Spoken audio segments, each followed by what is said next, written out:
জানিয়ে দেব সর্বশেষ আপডেট বাংলা সংবাদ। শুরুতেই শিরোনাম। গোপন অপারেশনে ডেভিল হান্টের শীর্ষ নেতা নারায়ণগঞ্জ ৪ আসনের সাবেক সংসদ সদস্য শামীম ওসমানকে আটক করেছে সেনাবাহিনী।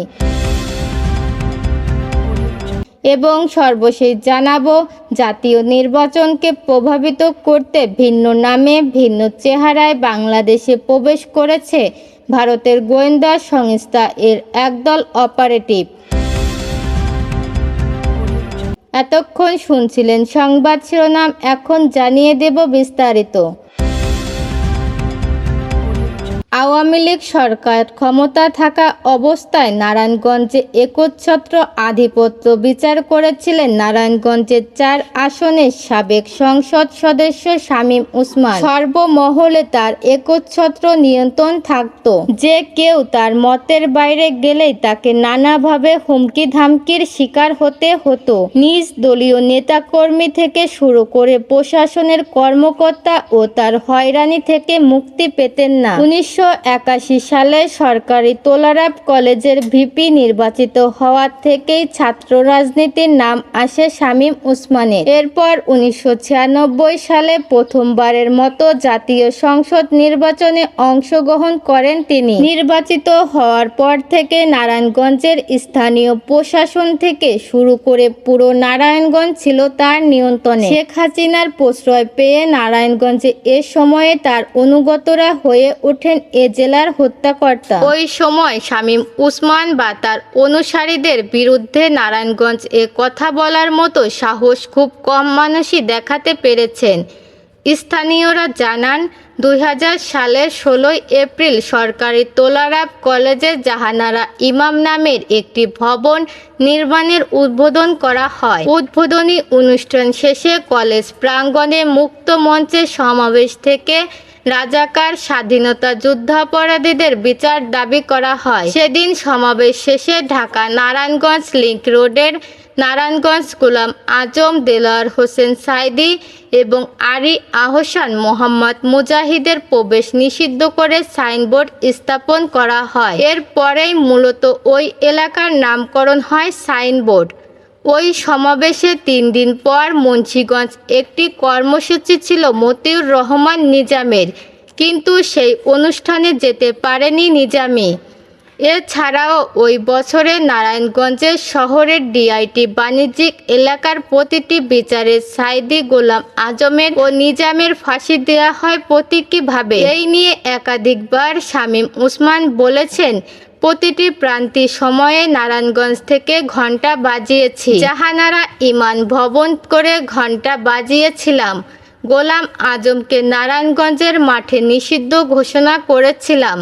সে কারণে গোলাম আজম আমিরকে জেলে দেয়। আমি জামাত ও গোলাম আজমকে নিষিদ্ধ করেছিলাম। জামাতের আমির গোলাম আজমকে অবঞ্চিত ঘোষণা, জিয়াউর রহমানের গাড়ি আটকে দেওয়া, খালেদা জিয়ার লম্বাস আটকে দেওয়ার কারণেই আমাকে গডফাদার উপাধি দেওয়া হয়। তবে ওই তথাকথিত সাহসী শামীম ওসমান ২০০১ সালের নির্বাচনে আওয়ামী লীগের ভরাডুবির পর বোরখা পরিধান করে বর্ডার পার হয়ে ভারতে চলে যান।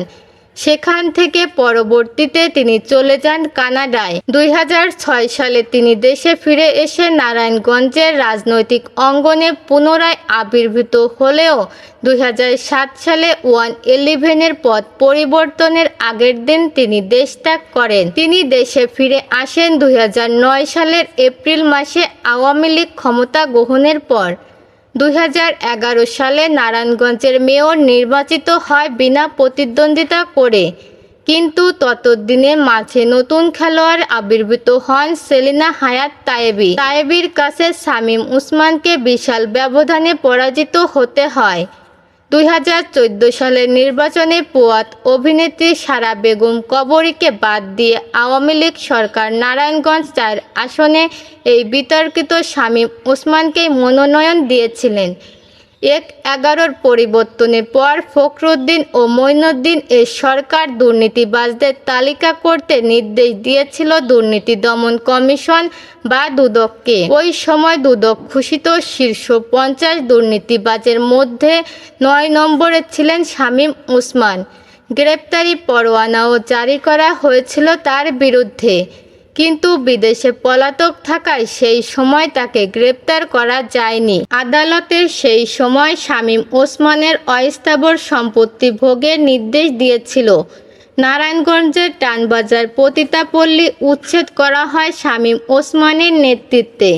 শামীম ওসমান এদিকে তার মহান কীর্তি হিসেবে জনগণের সামনে প্রচার করার চেষ্টা করতেন, অথচ ওই পতিতাপল্লী উচ্ছেদে ক্ষতিগ্রস্তদের পুনর্বাসন করতে সরকারের বরাদ্দের ২ কোটি টাকা পুরোটাই আত্মসাৎ করেছিলেন শামীম ওসমান। পতিতাদের পুনর্বাসন না করাতে সেসব পতিতা এবং তাদের বংশধরে রাখা খুন নারায়ণগঞ্জে ছড়িয়ে পার্শ্ববর্তী শহরেও এই নিষিদ্ধ পেশার বিস্তার ঘটেছে।